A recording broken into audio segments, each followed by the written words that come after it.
After auteur video game developer Hideo Kojima left Konami in 2015, many wondered what his next move would be.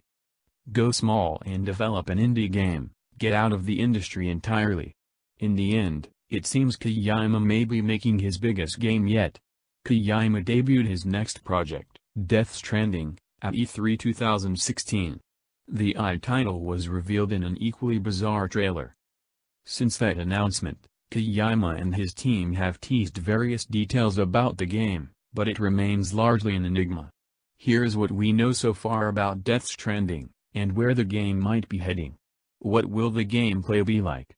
In an interview with the official PlayStation blog in February, Kojima shed some light on what the gameplay will entail. He confirmed rumors that it would be an open-world game, saying "I can't really speak on that right now, but in a word, it's an action game, an open-world game, with a lot of freedom." When asked about his repeated references to strands, he elaborated, saying that they will be an important and distinguishing part of the game. In action games, generally, the player has a gun and plays against enemies in a single-player environment, or they take it online and play against other players in a competitive environment. They join in together with guns. It's almost always with guns to take down a stronger opponent. In this game you can do that, but I wanted to go a little deeper beyond that with something that doesn't focus on a weapon like a gun, and that's what has a connection to the Strand concept, he said. Kojima also discussed the engine his studio is using, describing how he came to use the same engine that Studio Guerrilla Games used for Horizon Zero Dawn. After praising the studio for its artistry, he said usually when you go to use, buy, or borrow an engine, someone will say, "Lend us your name," or of course ask for payment. We had no contract with Guerrilla Games, but when we met them, they suddenly gave us a box, a very pretty box.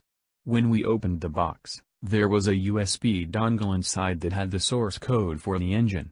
They simply said, "Mr. Kojima, please use this engine," and we thought these people are incredible. Kojima added that since receiving the source code, Guerrilla Games and Kojima Productions have each added their own twists to the engine, sharing the code back and forth. So far, no gameplay footage has been shown, so all we have to go on is what Kojima and the studio have said. At a Sony press conference in September, Kojima reiterated his ideas about tropes and sticks, and also confirmed that Death Stranding will take advantage of the 4K and HDR high dynamic range capabilities offered by the PlayStation 4 Pro. After auteur video game developer Hideo Kojima left Konami in 2015, many wondered what his next move would be. Go small and develop an indie game? Get out of the industry entirely. In the end, it seems Kojima may be making his biggest game yet. Kojima debuted his next project, Death Stranding, at E3 2016. The title was revealed in an equally bizarre trailer. Since that announcement, Kojima and his team have teased various details about the game, but it remains largely an enigma. Here's what we know so far about Death Stranding, and where the game might be heading.